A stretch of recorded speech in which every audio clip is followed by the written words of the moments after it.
There we go. Hopefully everyone can see that now. It should go into slideshow. There we go. Great. Apologies for this slight technical delay. So why didn't we listen to The Limits to Growth, a true crime solving lab nexus? So the video you just watched featured MIT scientist Dennis Meadows talking about the findings of the best-selling book, The Limits to Growth, written by his wife and fellow scientist Dana Meadows. He is speaking almost 50 years ago to the day on March 2nd, 1972. So for the next half hour, as I said in the intro, we'll hear the story of how that book came to be based on research and testimonies, some of it exclusive and never before published by the people involved. We'll look at the pioneering science on which it was based and how it became the subject of such controversy and criticism. Then we're going to discuss why we think the world ignored their warnings and what we can learn from their story. So be prepared to take some notes. So Cambridge, Massachusetts, the summer of 1969, 28-year-old Donella Meadows, Dana to her friends, is preparing to graduate from Harvard with a doctorate in biophysics, one of a few women to do so and even fewer to have won a coveted fellowship. Her husband and college sweetheart, Dennis, is also preparing to graduate from nearby MIT. Dennis had recently moved to be closer to Dana in Boston following a stint at the Atomic Energy Commission in DC, which in Dana's words had made him decide he didn't want to be a chemist anymore. You see, the 60s was more than a time of sexual liberation. An environmental awakening was happening too. In 1963, the year Dana got her first chemistry degree cum laude from Carleton College, Minnesota, Rachel Carson, the author of Silent Spring, testified to Congress on the dangers of the pesticide DDT. The same year, lawmakers passed the first Clean Air Act. However, corporations were increasingly waking up to the possibilities of advertising and had begun creating new consumer goods for the growing middle classes. The US economy more than doubled in size between 1950 and the mid-60s, by which time, while still only home to 6% of the world's population, America used 50% of its resources. That growth had not come without its problems. Middle-class white people had started to flee the cities for the sanitized suburbs, while civil rights campaigners railed against rising inequality and lack of opportunities for Black people and other minorities left behind.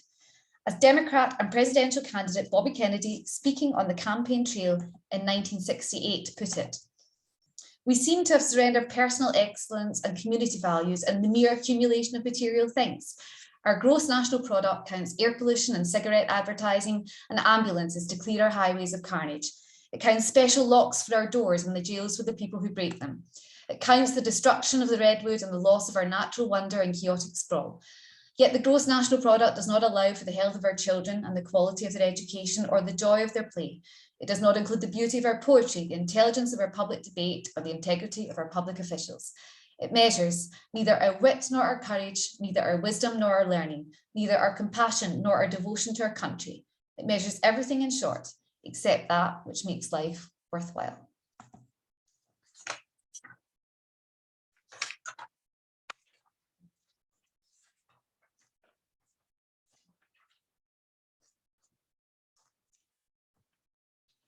A few months later, with Richard Nixon now in office, Dana was finally ready to take a break from academia. That summer, as astronauts readied their spacecraft for the moon and she and Dennis swapped their graduation robes for 2 plane tickets to England, Dana recalled, "We were out for adventure. We intended to drive to India and back, climbing mountains and kayaking wild rivers along the way." They were setting out on the hippie trail. Traversing Turkey, Iran, Afghanistan, Pakistan, India, and Sri Lanka, they drove and slept in their rusty Land Rover or camped in deserts, jungles, mountains, and villages. Yet her years of academic training could not prepare Dana for what they would experience. "I started the trip of the Sputnik age, a child of the Sputnik age, a technological optimist," she wrote. "I thought science could solve all problems. We didn't have to drive very far east into Asia to run into the problems that my training couldn't solve. For the first time in our lives, we were face to face with malnourished children and kids with open sores of smallpox. We saw houses collapsed by earthquakes, galloping soil erosion, and sewage running in open drains alongside streets. We also saw dancing, singing, beautiful handicrafts, simple but ingenious native technologies, and ceremonies of deep spirituality. We were often received with hospitality beyond belief, extended with dignity and grace by the poorest people we had ever encountered. As we traveled, we got more interested in how people grew their crops, built their houses, made their living, raised their children. We began to wonder about the causes and consequences of poverty and development. As the Land Rover bounced painfully across miles of dusty desert, we tried to make sense of what we were seeing. What they were seeing was already familiar to the Italian industrialist Aurelio Peccei. Born in Turin, Italy in 1908, the adventurous polyglot Aurelio had studied economics in Paris and Russia and was busy setting up China's first Fiat factory when war brought him back to Italy. He joined the resistance, was captured and tortured by the Nazis, but later managed to escape. When the war ended, Aurelio helped rebuild Italy as the powerhouse of Europe, heading many of its major companies.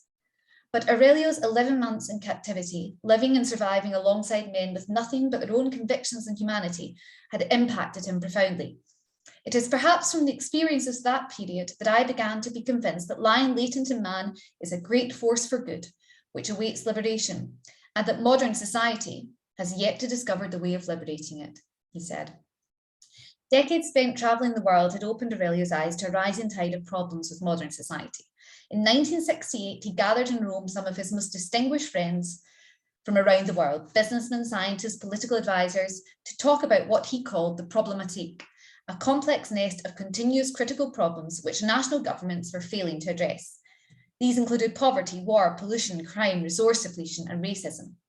Aurelio's passion, charisma, and deep concern for humanity helped convince the 50 or so men and one woman to decide to form a loose think tank, the Club of Rome, and to reconvene within 2 years with a plan for tackling the problems. As Dana and Dennis were still trundling through India, in June 1970, the Club of Rome assembled once again, this time in Bern, Switzerland, to discuss what to do about the Problematique. Added to the 50 or so original members were around a dozen distinguished scientists. Yet after hours of talks, they discovered none could deal with the world's problems in a connected way, except one, Professor J. Forrester. Born in Nebraska in 1918, Jay was an engineer and an inventor. While still at school, he built an electric wind turbine to power his family's ranch. During World War II, he designed critical feedback control systems for radars on the naval ships in Pearl Harbor. Later, he invented random access memory, RAM, helping usher in the new era of powerful modern computing. In the 50s and 60s, Jay spent his time flitting between academia and the corporate world. He began to notice how the actions companies thought would lead to success were the ones that precipitated their failure, or as he liked to say, the most obvious answer was almost always wrong. Using those early mainframe computers, he started creating models of the inner workings of businesses, like the ones he used in naval systems. He called this new branch of science industrial dynamics. After some success as a consultant, by the late 1960s, he began noticing how his home of Boston was suffering from rising social and environmental problems. He applied his knowledge of companies to cities and built the first urban dynamics model, considering how education, poverty, employment, industry, pollution, and so on interacted with the population. He told Boston's mayor, controversially, that concentrating low-cost housing all in one area, rather than alleviating poverty and inequality, would make it worse by creating a reinforcing feedback loop of despair, which is arguably what happened. This language, complex, counterintuitive, dynamic, reinforcing feedback loops, this is the language of what Jay would later call systems dynamics. You may know it better as the science which underpinned the En-ROADS model. As Jay listened to the discussions that evening in Bern, he took his decades-long knowledge of industrial and urban dynamics and sketched out the first ever world dynamics model right there on a set of Swiss napkins. Then he confidently told the assembled men and women he could have a prototype model they need in just a few weeks. Jay touched back down in Boston around the same time as Dana and Dennis were returning from Asia. For a whole year, the young couple had been cut off for events in their home country, and it took some adjusting. We returned that summer to a country that had just bombed Cambodia secretly, had shot its own students at Kent State, recalled Dana. We were appalled at the violence and the divisive politics. When we went back to visit our middle-class families, we couldn't imagine why the people in our hometowns needed so much stuff. Even though they didn't have smallpox and their babies didn't die from hunger, our families and our childhood neighbours seemed to us manifestly dissatisfied. They were not noticeably happier than the villagers with whom we had spent the last year. We were still reeling from the culture shock when the Club of Rome arrived at MIT. Jay had promised the Club of Rome a model. Now he needed help from his assistant and the fledgling department's only computer scientist, Dennis, to convince them.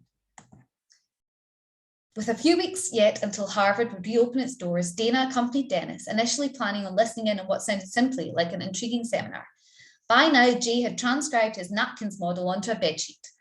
and strung it across an entire wall in the lab. It looked somewhat like this. His world system comprised 5 core interconnected variables: population, food, industry, resources, and pollution, and a host of others that interacted with these and each other, like education, healthcare, technology. Just like his industrial and urban dynamics models, these serve to create reinforcing or balancing feedbacks. For example, increased food production raised health, creating a positive feedback leading to higher birth rates, while access to education and family planning tended to lower birth rates, a balancing feedback. It didn't take Jay long to convince Aurelio and his men that this model could help them get to the root of the problems, but Aurelio was very insistent that the work be completed quickly. He wanted to see results within 1 year.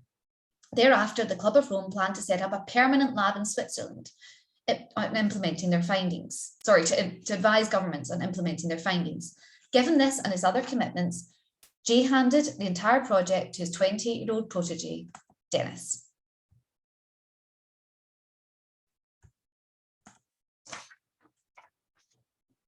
Dennis proposed to use Jay's prototype to show what would happen if current trends continued, and then test and compare alternative scenarios to determine which combination of measures could help solve mankind's problems. As Dana listened in, her desire to help tackle the problems she had witnessed in Asia, mixed with those she was now waking up to at home, mixed with the genius of Forrest's work and the charisma and humanism of Mr. Pache, caused her there and then to resign her Harvard fellowship and, to avoid any accusation of nepotism, join the project without pay. Now Dana and Dennis found themselves conducting the first major attempt to model the world system. Forrester had provided the basic structure. Their job was to test it and track down the best numbers to create the scenarios. Thanks to a grant of $250,000 Deutschmarks, almost $2 million in today's money, they took on 15 scientists from different countries and disciplines, all top in their fields, from countries such as Germany, Turkey, India, and Iran. Over the coming months, they scoured the very latest and best research on humanity's challenges. They heard from geologists, chemists, physicists, ecologists, demographers, economists. They studied soil erosion, ozone depletion, chemical pollution, acid rain, global warming, infant mortality, malnutrition, the Earth's mineral deposits and the energy required to extract them, fossil fuel reserves and alternatives like hydrogen, nuclear fission, and solar energy. Visitors included the United Nations, the World Bank, the National Academy of Sciences, the National Oceanic and Atmospheric Administration. Once, an economist from McGill University secretly pilfered a confidential printout of their model, an oversight that would come back to bite them. In ecology, the maximum population of a biological species that a specific environment can sustain is called its carrying capacity. A deer population unchecked by predators will grow and multiply until it consumes all available resources. As it overshoots this environment's carrying capacity, the population will collapse. When growth is exponential, limits are reached surprisingly quickly. This means interventions need to take place far earlier than we may intuitively think is necessary. In the case of DDT, the team found that even if stocks could be reduced almost immediately to zero, it would still take another several decades until they disappeared from our waterways. And that was just the pollutants they knew about. As Dennis later put it, these delays are what lead us to overshoot limits before we recognise them and to undergo collapse. To determine when interventions would be necessary to stop the problems becoming critical, they set up the model to run all the way to the year 2100. Later, Dana and Dennis would stress how back then, every expert they spoke with the exception perhaps of the economists, agreed that mankind's current trajectory could not continue indefinitely. Many were more pessimistic than the idealistic young technologists at MIT. Some months later, after many weekends and late nights of work, they finally produced what came to be known as the Standard Run. This was the business as usual case. In that scenario, food, industrial output, and population continued to grow exponentially, as they had in the 1960s, but a rapidly diminishing resource base eventually forced a slowdown in industrial growth. Because of natural delays in the system, both population and pollution continued to increase for some time until food and healthcare started to diminish. The population stopped growing around 2040. Then it collapsed. Now, you may expect the team to have been alarmed by this finding, but as Jorgen Randers, one of the MIT scientists, explained, when we did the work, we were young and naive and viewed the computer runs as illustrations for what would happen if people continued to behave as before. I believed that once we told the world would respond by moving onto a saner path. The team now set about finding that saner trajectory. Altogether, they simulated 12 different scenarios, 6 positive ones and 6 negative ones. Some of the positive scenarios included humanity having access to unlimited resources and a speed of technological progress many times faster than at any time in history. Of the 12 scenarios, fully 11 ended in collapse within the next 50 to 100 years. The one and only scenario that worked required strict environmental protections, a gradual stabilisation of the population, a transition to clean energy, and almost full recycling of resources. But above all, it required a slowdown and eventual halting of economic growth by the early part of the 21st century. Now, it's important to note that though the team were serious scientists, they were certainly influenced by their respective cultures and values. Several hailed from countries far poorer in monetary terms than the United States and would not have supported a solution that left them high and dry. Dana and Dennis too had been deeply impacted by their exposure to severe poverty and environmental degradation in Asia. They had become vegetarian, shunned consumerism, and had even decided to forego having children. Later, when asked how they felt about the likelihood of their research being acted on, Dana said she was encouraged by the countercultural movement, by young people discovering that the alternative lifestyles they are trying are in many ways more satisfying and more fulfilling than they would have been had they followed the cultural pattern of America. In the book she would later write, Dana called this scenario an equilibrium society. Not one where everyone is necessarily equal, but one in which humanity can prosper within the Earth's carrying capacity. It ensured enough resources to provide everyone on Earth with the basics for a good life, such as education and healthcare, at a per capita income equivalent to the average European living in 1970. Without the problems of growth, she and the team envisaged people would be free to focus on more filling activities that do not use many resources, like culture, sports, and education.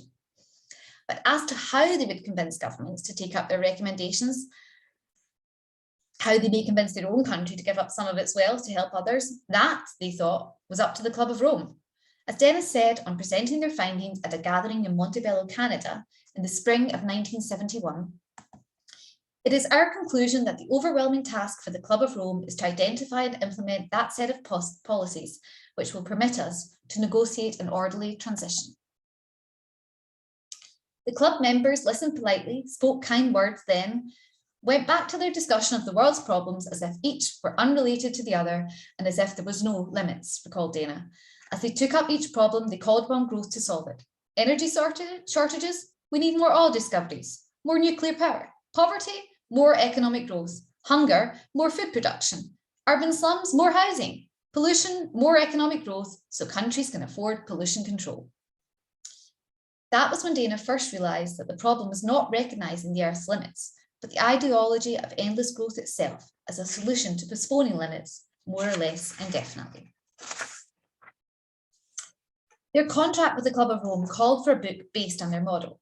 They had been working on a technical report, as Dana put it, documenting every equation in the meticulous format that Jay Forrester drummed into students. But that now seemed futile. Failure to convince the Club of Rome meant the end of the project.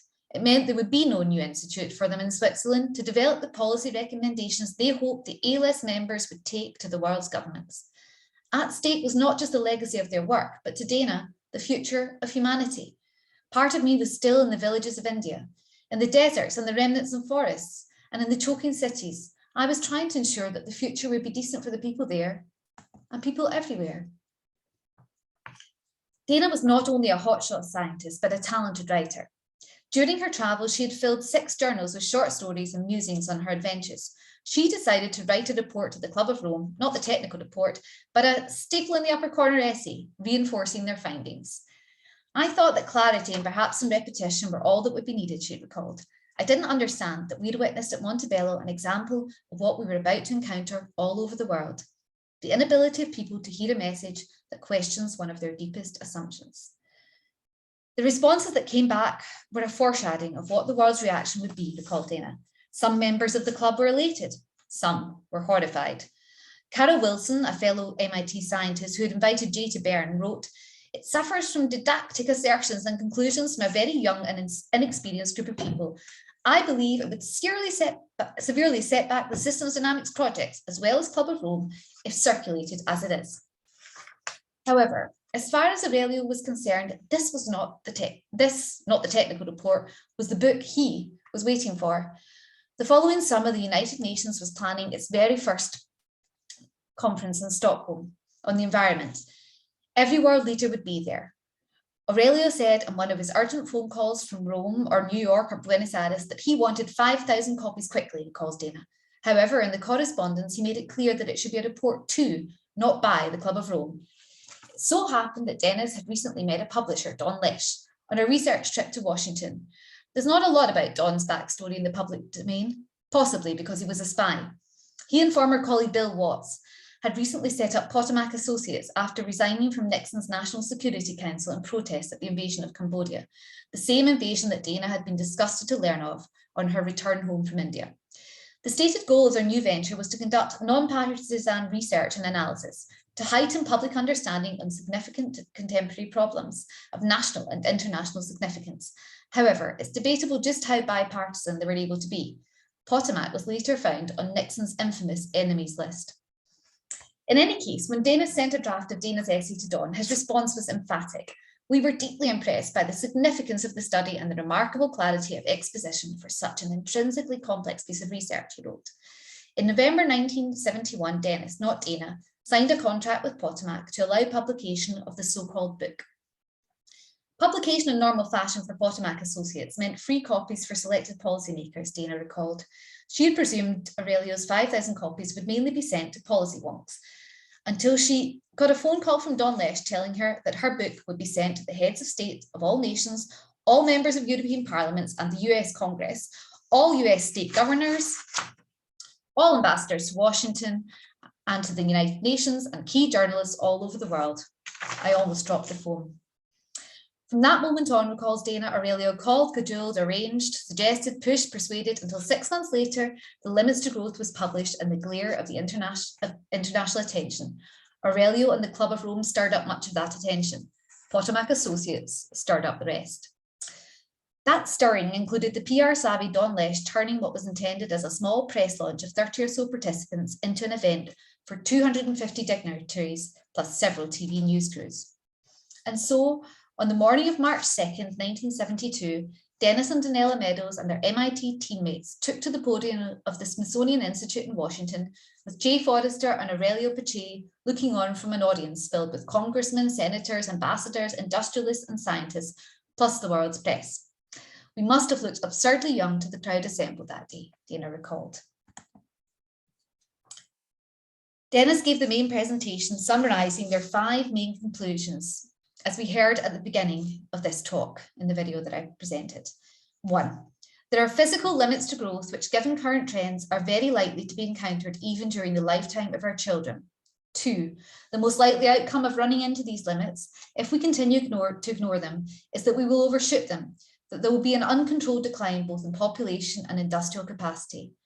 A collapse will not take place at the same time all over the world. It will certainly take different forms. It will be more or less severe in different societies, depending on the level of industrialization and what happens between now and then.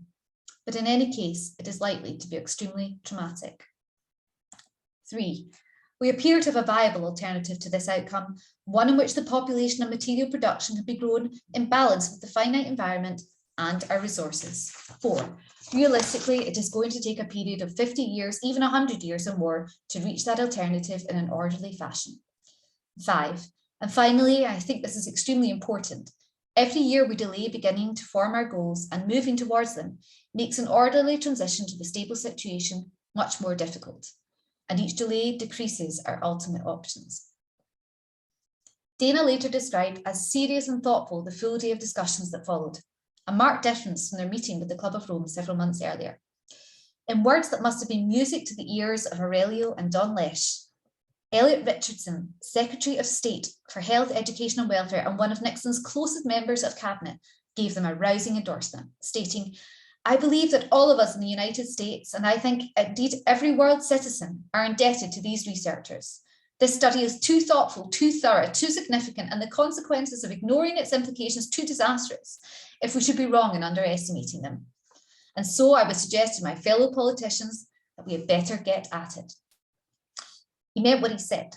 Shortly following the event, his office announced that there would be a public inquiry into limits to growth in the United States. The following day's papers splashed it on the front pages. Mankind warmed to curb growth or face catastrophe. Will growth kill humanity? Won't anyone hear the awful truth? Yet the apocalyptic headlines also pointed to what Dana would later describe as a systematic sensationalizing and trivializing of a matter they thought was profound and urgent. In a scene reminiscent of Don't Look Up, Dana described how the MIT team got up early one morning to watch Dennis appear on the Today Show. First, a dog food commercial, then 3 minutes as Professor Dennis Meadows tells about the impending collapse of the industrial economy, then a quick cut to a demonstration by the British darts champion. We shouldn't have been shocked. Most of us grew up in America's fast food, fast information culture, but we were. After that week, and despite innumerable requests, they decided to turn down further media appearances. They returned to their work on the technical report, now long overdue, no doubt expecting the interest to subside and for the real work to soon begin.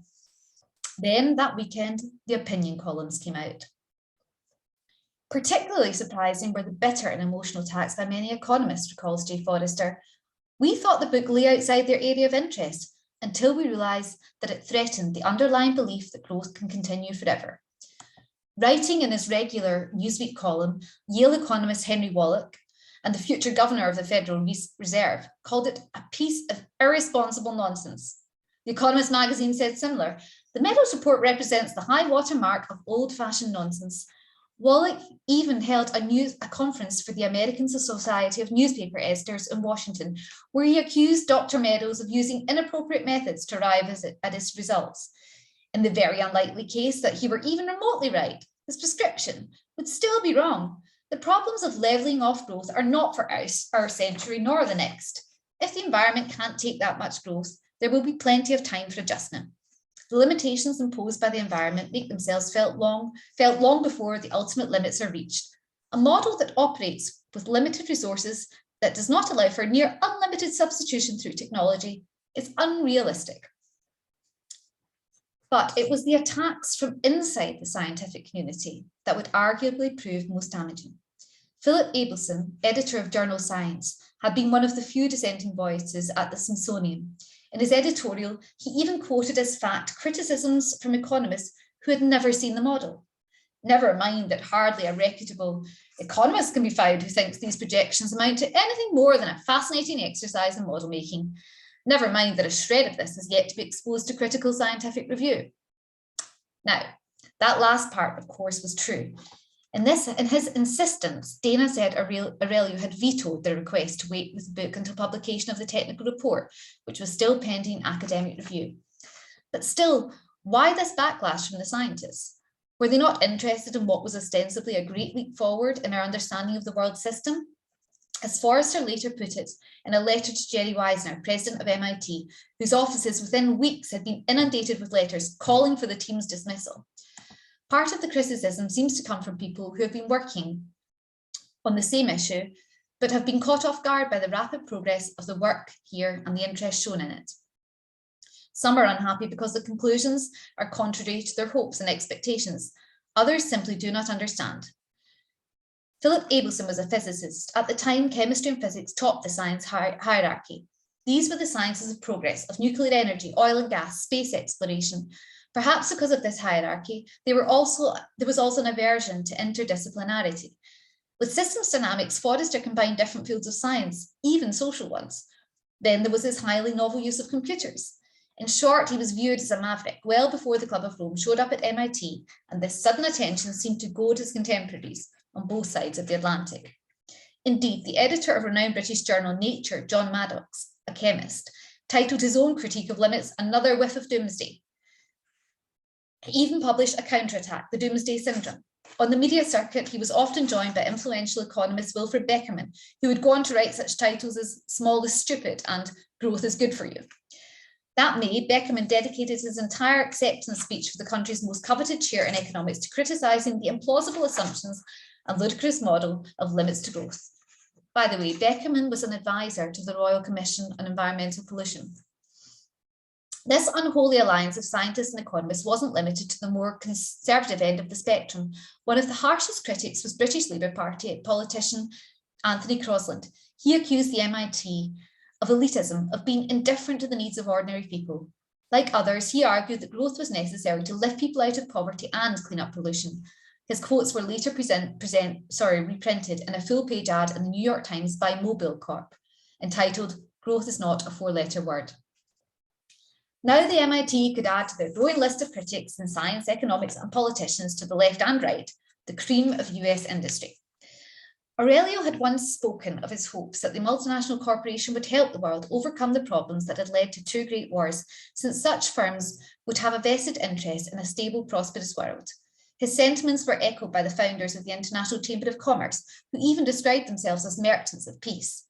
The ICC's founders acted on a stated conviction that the private sector was best qualified to set global standards for business. But in the 1970s, governments were increasingly setting the standards. One of Nixon's first acts as president had been to set up the Environmental Protection Agency and later pass the Clean Water Act. Listening to the MIT team's presentation at the Smithsonian Institute that March had been Dr. Anthony Knoppers, head of the ICCC and president of drug company Merck. Knoppers criticised their assumptions about pollution, calling them very tenuous and the Achilles heel of the report. He even said he expected the future relationship between air pollution, health and death to be minimal. Knoppers was not alone in seeking to downplay their research. Shortly before his death in 2016, Jay Forrester recounted in an interview how the team had been invited to present their research to Business International, a trade body for the world's leading corporations. One top US oil executive wrote an internal report, which Jay describes as being even more negative than their book. When he took it to his vice president, he was told, "You must not let that out." Jay lamented that even though largely unjustified, the criticisms left their impact, especially on people who did not read the book. One now occasionally sees newspaper comments referring to the discredited limits to growth, while in that paper are articles about acid rain, water shortages, forest dying of pollution, threatened species, and global warming. Yet whatever their critics felt didn't hinder sales of the book. Indeed, it may have helped. The initial order was for just 15,000 copies. Within a month, US sales were 10 times that, and plans for translations into German, Dutch, French, Icelandic, Japanese, and many more were in the works. Nonetheless, it must have been a blow to Dana and Dennis when the Club of Rome formally abandoned plans for a second phase in Switzerland. Alexander King, chief scientist at the OECD and one of Aurelio Pache's closest advisors, later wrote, "The club was surprised and not a little embarrassed by its identification in the public mind with zero growth." With the technical report complete, though it would not be published for another year, the MIT team disbanded. Dana and Dennis decided to buy a farm and set up a commune. They half joked that they were going off to ride out the apocalypse.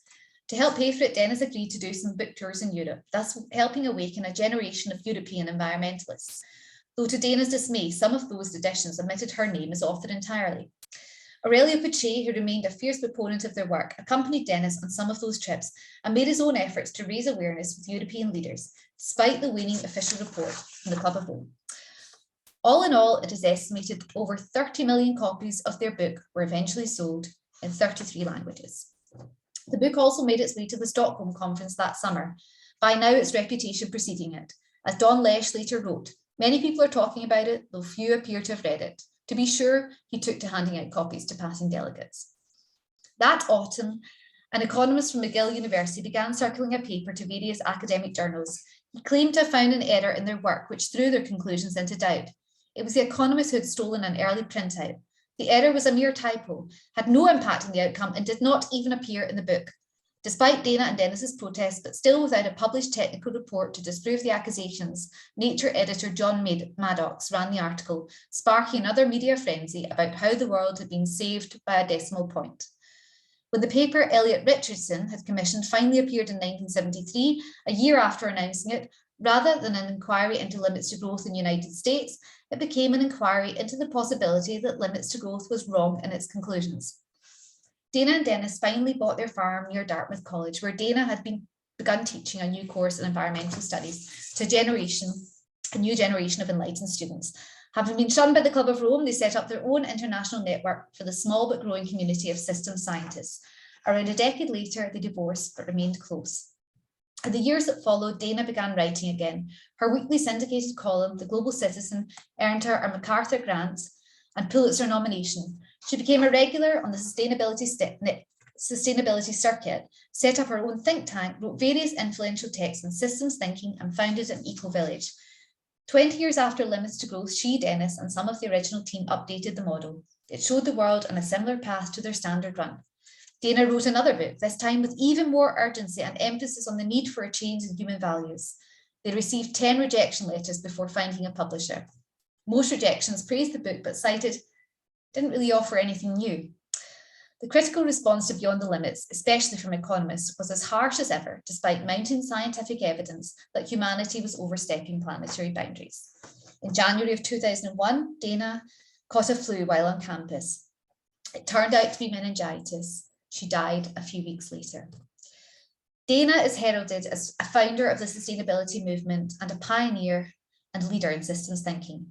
Her friends and former teammates described her variously as a genius, a person of deep ethics and empathy, and someone who put the heart into science.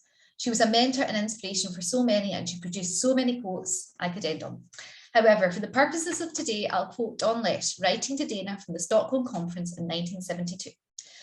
I may perhaps be forgiven for my own prejudice if I say that I believe that the publication of the Limits to Growth worldwide will contribute more over the span of the next few decades to that cause of environmental understanding and protection than all the rise in temperatures and torrents of words on the part of delegates here in Stockholm.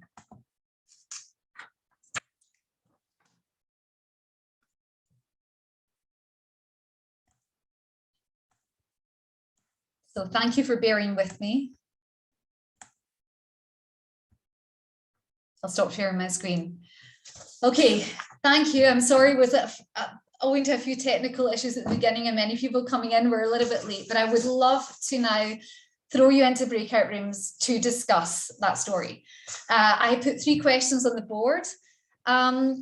Let's see, given the time we have, do you want to mix? Should we do a few breakout rooms or one breakout room where you go into maybe 4s or 5s? And ask and discuss questions? Is there a preference? Yeah, I'll put the questions up. I'll put the board, one breakout room. Yeah, I think one breakout room is probably fine. I've got 3 questions. Let's do breakout rooms about 4 or 5. We'll discuss for about 5 minutes among yourself, and then we'll have a group discussion at the end. Let me share my screen again for the questions, and I've also got a Jamboard. So 3 questions, and I'll put the link to the Jamboard in as well. What do you think? Why didn't we listen to them? What did they get right, and what do you think they got wrong? 2, what is the scientific legacy of the Limits to Growth? What do you think it has contributed to our understanding of science, of Earth and climate? And 3, what do you think are its main lessons from a communication perspective? Okay, let me... okay, I can't find the Jamboard just now. I'm going to put you into your breakout rooms and try to find the Jamboard. Just start discussing the 3 questions. I'll put them in the chat. Something happened to my browser today, and I'll send you the link to the Jamboard and just start discussing and take about 5 minutes. So let me pause the recording. So I realized that was a little short for discussions. I'm happy to also stay on a little bit longer if anyone would like that. I did share the Jamboard with you, and I'll put it into the chat. So feel free to add. Would anyone like to talk about what you discussed in your groups? Oh, Andrea's coming back.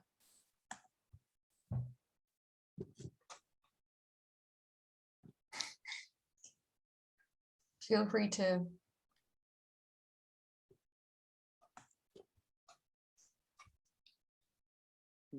I'm going to call somebody out to repeat what they said during our conversation. Glenn, can you repeat that quote that you mentioned? Yeah, sorry. It was an Upton Sinclair quote that it's difficult to get a man to understand something when his salary depends upon his not understanding it.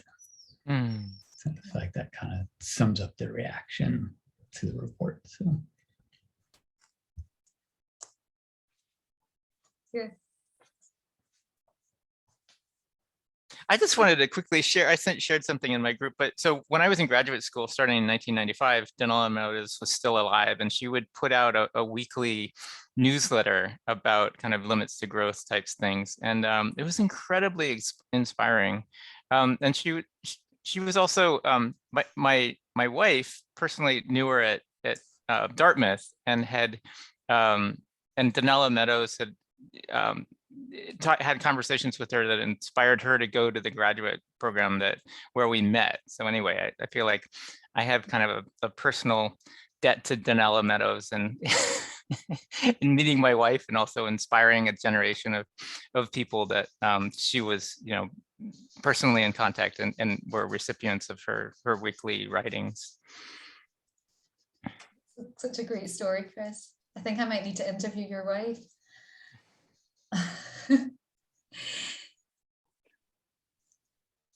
All right, so maybe I'll jump back in here. A couple of things that we discussed is that really this team of scientists were pioneers. I mean, there are maybe other people that are kind of looking at these sort of similar topics and whatnot, but they're really the first ones to publish and to go out on a limb and put their necks out on the line and say, this is not feasible, this is not viable for the future. Which, looking at why they didn't why that wasn't really well received, it's, well, obviously first they were really the only people, or part of a very small group that was actually saying that unlimited growth was going to lead us to where we are today. So there weren't really other sources to get that information. And then, kind of like you alluded to, Katie, in the movie Don't Look Up, they kind of try to make everything seem all rosy and kind of lighthearted. And you see that with the majority of the shows that are on TV, like all the late night television in the US, at least. In Europe, it's probably something similar. But they always, say, what's the most recent topic? Oh, I don't know, whatever is the most recent topic. And then they crack a joke about it. So people immediately don't think it's that important, and it kind of just goes to the back of their mind. And then they just fill their mind with, non-important garbage, I guess. So yeah, probably one of the reasons we didn't want to look, aside from what Glenn said, that their salaries depended on not understanding.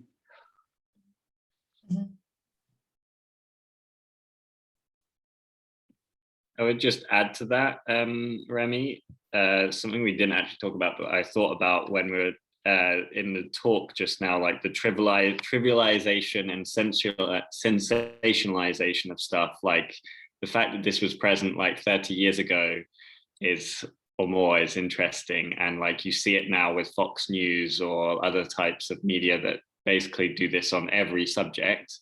And I think getting ahead of that backlash and already like maybe working through some of the dissent or some of the claims that might be made against to like delegitimize limits to growth report or whatever, or any other climate policy is like worth doing, because there seems to be a backlash and sort of misrepresentation of any argument you make nowadays, and also 30 years ago. So I think that was maybe one of the unfortunate failures.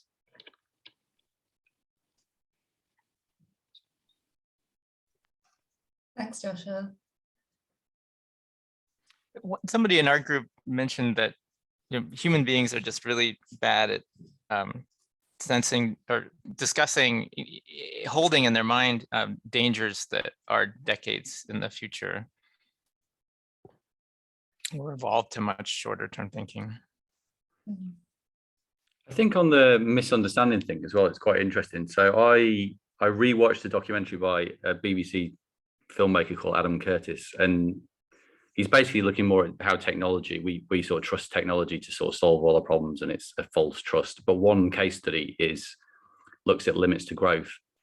And so this is totally before my time. It doesn't purely look at limits to growth, but it also talks about the fact that apparently environmentalists reacted badly to limits to growth at the time as well.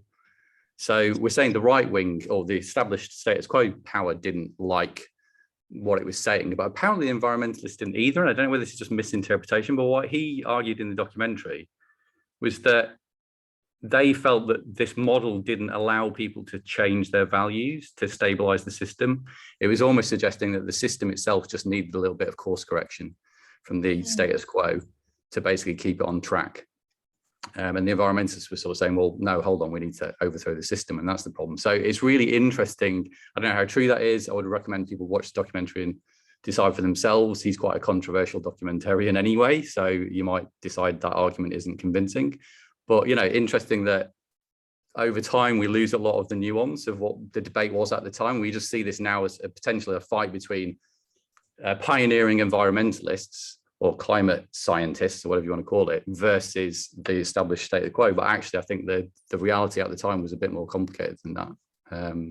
Yeah, just interesting. Thanks. Leanne? I mean, we discussed it in my group. It's not necessarily from my group, but I mean, I remember at the time, I remember Montebello. It was a very different time in that it was right before growth, exponential growth really did happen in the 80s. And the majority of people in the 80s were very concerned about nuclear devastation. Nuclear war was a very big, looming doomsday scenario that was already on most people's minds, that it would have definitely overshadowed much of this climate scenarios that we're talking about now. Just as perspective.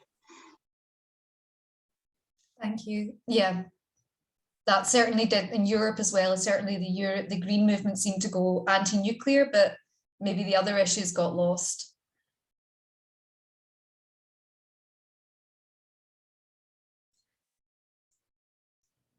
Let me put a question out.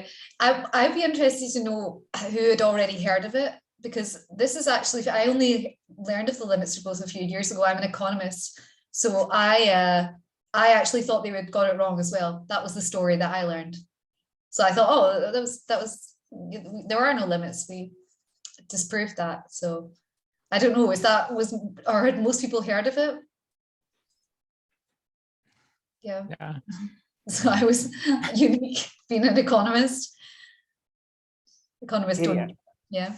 I'm curious. I mean, and maybe this touches on your background a little bit. And I know we're short on time, but yeah, I mean, in our group we discussed that sort of like perhaps when Limits to Growth came out, that it was basically a new paradigm in terms of like systems thinking. When we talked about, I think everyone's here noted about vested interest. But I'm curious, if you've come across any work in development economics where, I mean, didn't Thomas Malthus talk about this far earlier, and do we say that like Malthusian thought was sort of debunked as well? So I'm curious, like that connection, if this has been argued far before even the Meadows team did this.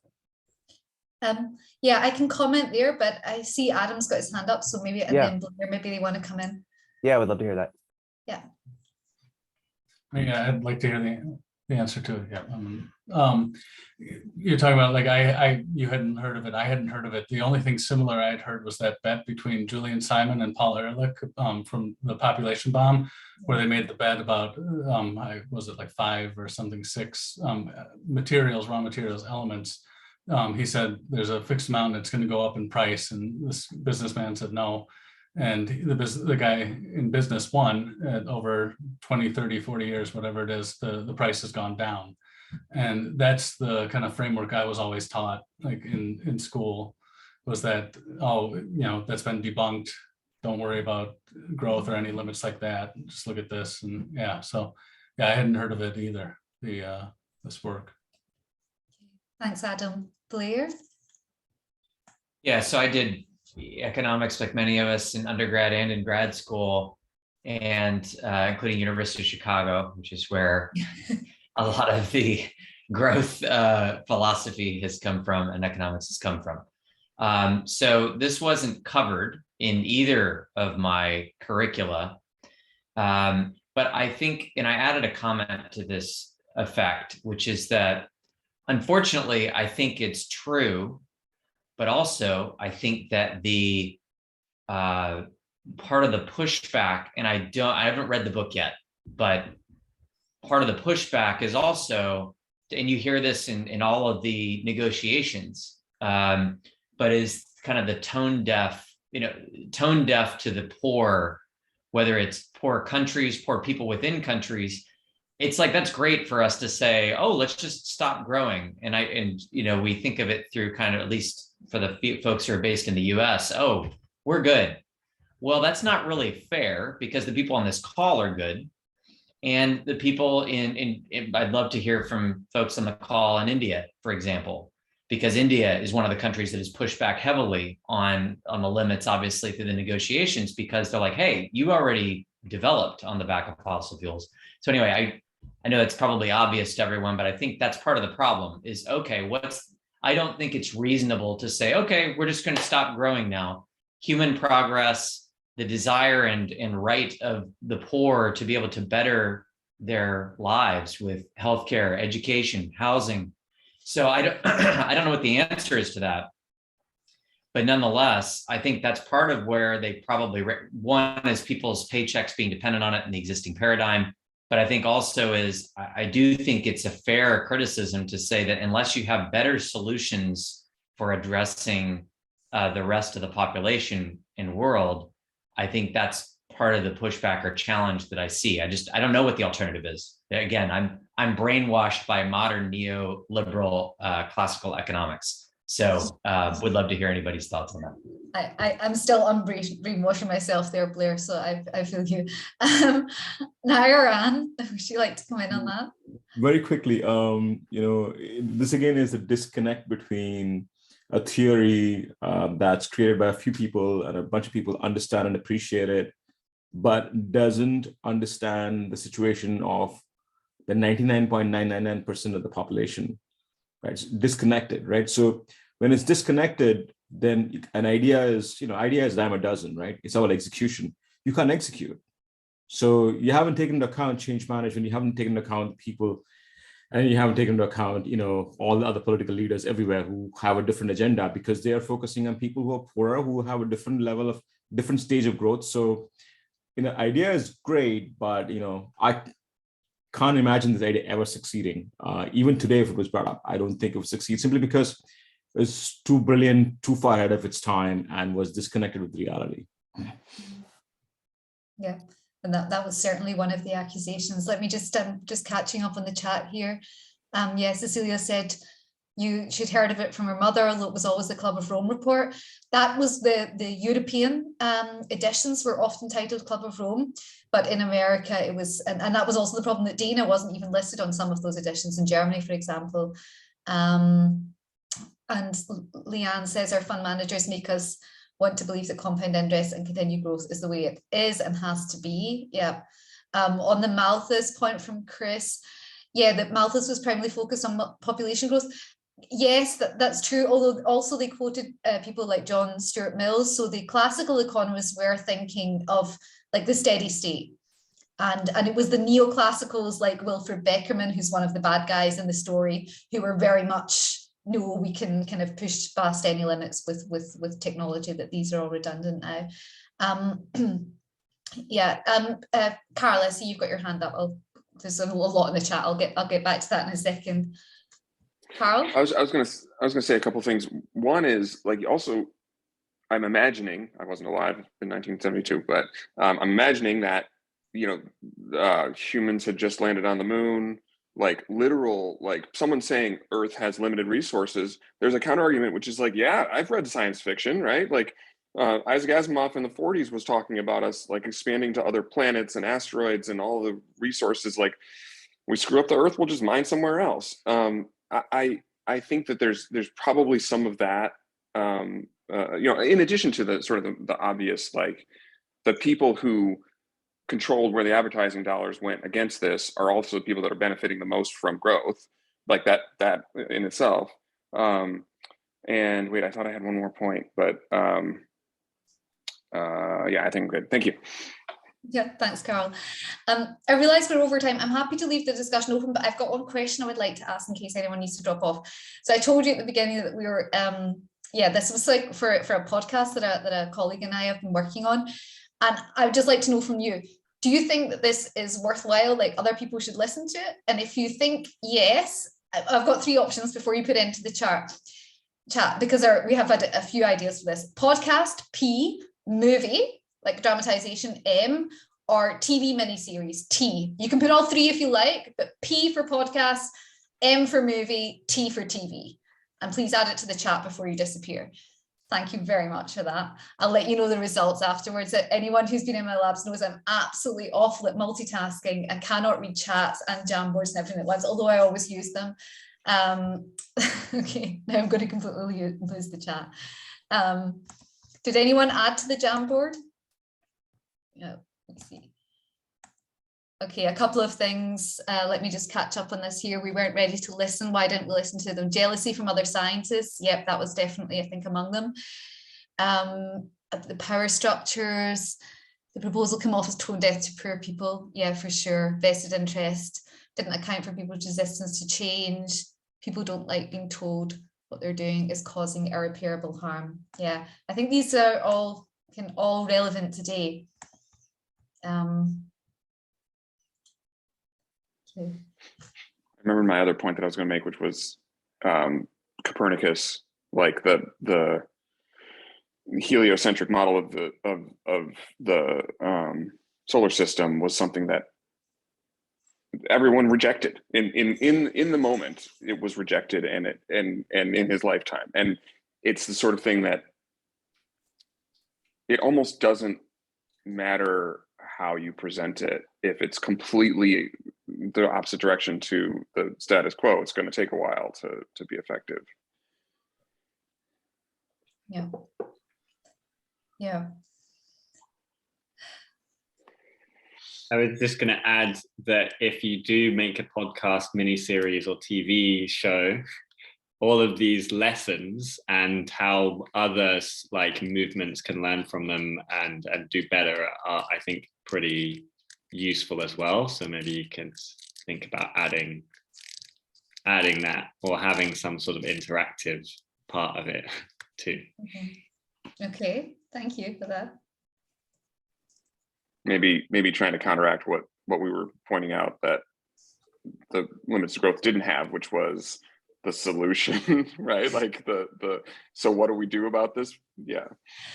To be fair, like I feel like, that's where they lost, right? Because the Club of Rome abandoned them and they were criticized, and they really thought, I mean, they did make it clear that they did not think that they were going to be presenting the solutions. They thought this was going to be the start of a 50-year effort to figure out all these issues. And we're starting here now at Terra, so. Yeah. But maybe the point being, your podcast shouldn't end with, so we're all screwed. No. Okay. Thanks. Yeah, and she went on to, go build a commune and do organic gardening and work with generations of college students. So in some ways, she was living the solutions that came to her, and continuing to write for years and years. Yeah, Dana was awesome. And when Dennis talks about Dana, they two were totally opposite. He was always the pessimist and she was always the optimist. And he said they always went with her version.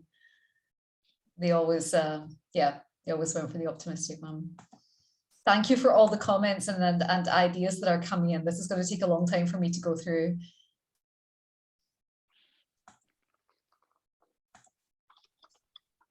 Adam. Yeah, I was just saying, was it Cecilia's comment about looking at how change happened successfully in the past? I've seen this storytelling before where they tell something in the past and then something in the present or future, and maybe you could tell this story and then alongside it also do like Kate Raworth and Jason Hickel, people like that, what the work they're doing today, and just kind of flipping back and forth between back in the 70s, what they found then, and then what people are doing today, and kind of a 2-track and kind of meets in the present moment, something like that. Thanks, Adam. I might have to start crediting people if we do this, or Neil Lamprey. Yeah, I was just wondering, of course, we are living in a completely different time and age to then. And I wonder if something like this, not necessarily on this topic, but pretty much any topic were to come today, it would be probably even better researched, if I may add, and even better consolidated in a way that, you know, they would have probably taken more people along their journey. So a point came up in our group about not having peer reviewed some of their research before it was published. And those things are so easy to do now that I think that critical step would definitely be different now. But is there sort of any example of you know, a piece of brilliant work like this, or revolutionary work in any field that opens itself to such dire attacks, or the day and age we're living in right now doesn't even sort of allow for that to happen, and then it was okay. So I'm just wondering, and it doesn't have to be about climate, even like anything, right, in any field. Thanks.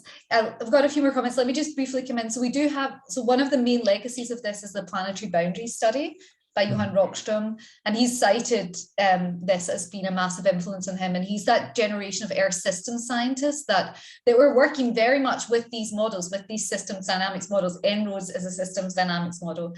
But I think, and I'd like to hear from everyone else, I think the problem is then how it's the policy side, it's like how you implement it. So the scientific side of limits and so on is well agreed.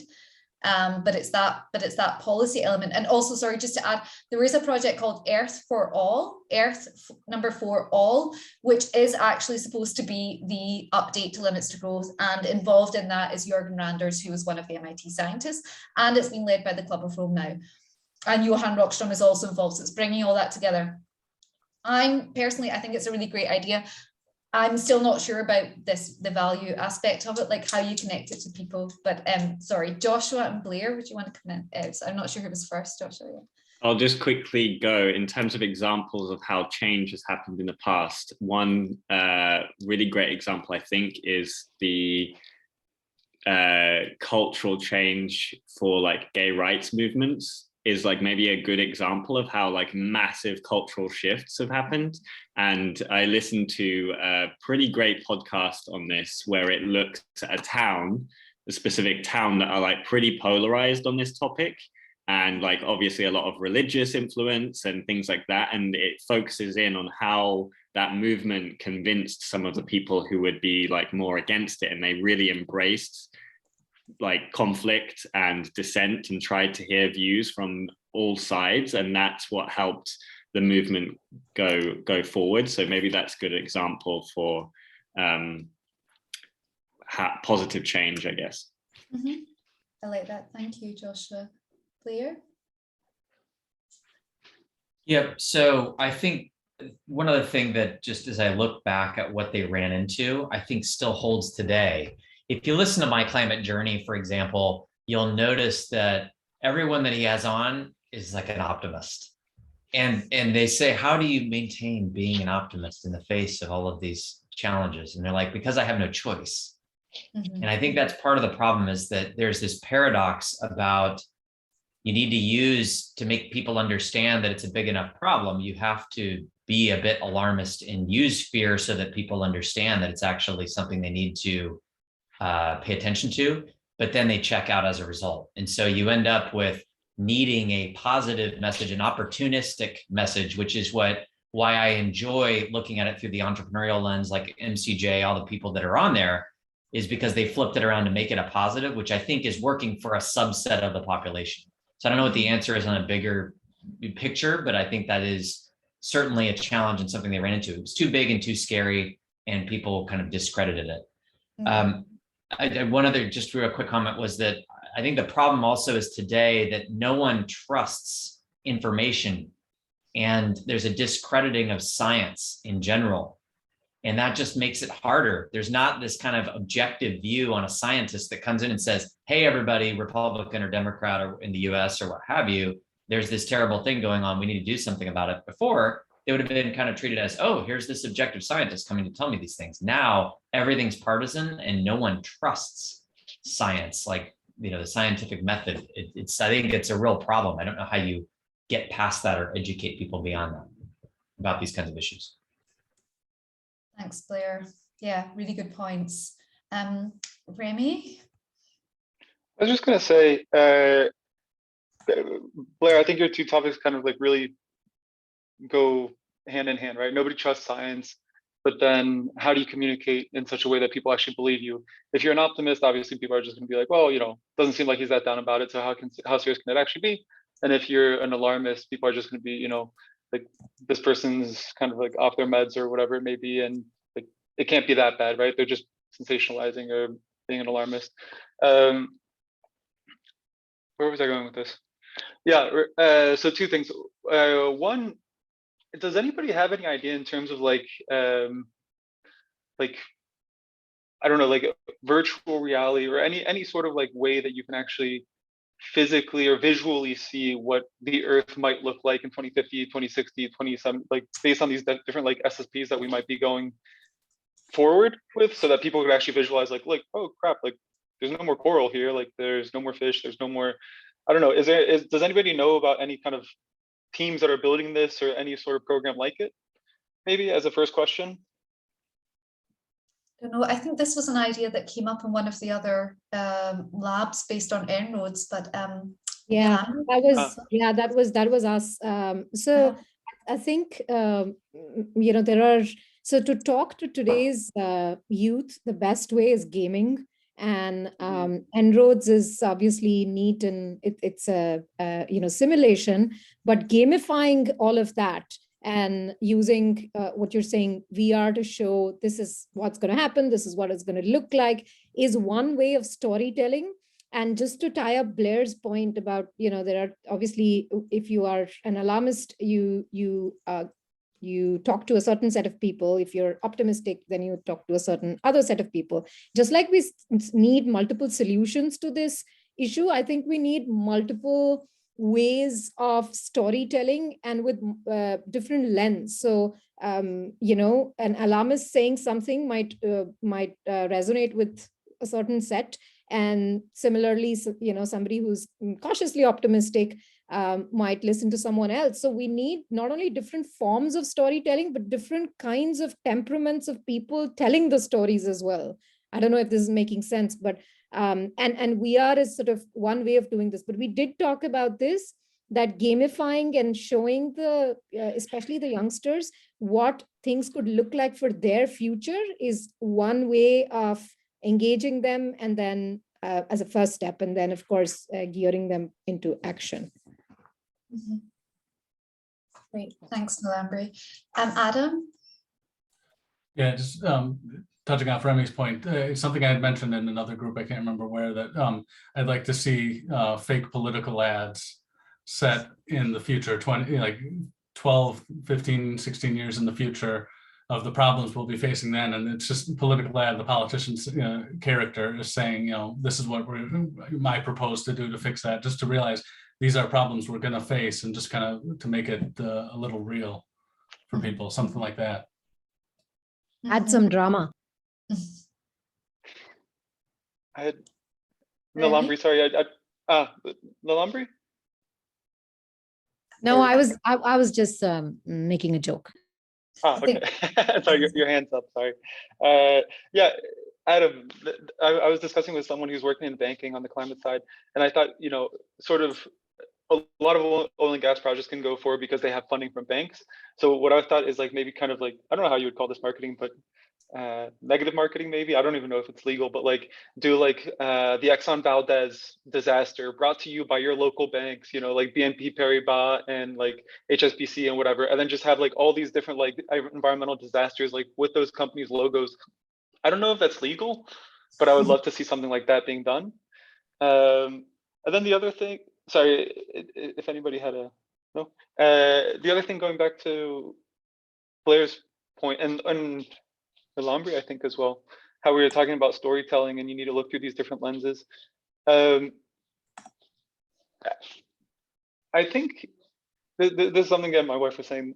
We talk about this a lot, but she was saying like always try to look at every single issue that you see with what the final implication for like humans is. So like, okay, corals are going to die. What does that actually mean though? Well, that means like complete loss of like a lot of fish stocks. So like no more scuba diving, maybe if that's what you care about, or like no more fishing for all the people that are like big fish enthusiasts. And so like always try to like connect it to the person that you're speaking with like what the ultimate implication is for their day-to-day life, or maybe like not day-to-day, but like what they actually enjoy doing.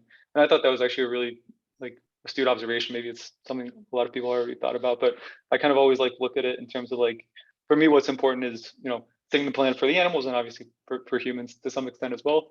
But it's always like saving the animals, they don't deserve this, keeping like our planet beautiful. But like, yeah, I guess based on who you're speaking to, you need to really consider it from their perspective in terms of how you're communicating what the actual implications are. Mm-hmm. Thanks.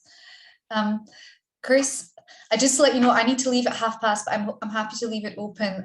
Chris, you also posted an article on designing the future. I just wanted to say as well, there's a fantastic video from Dana Meadows, which I think I posted on visioning.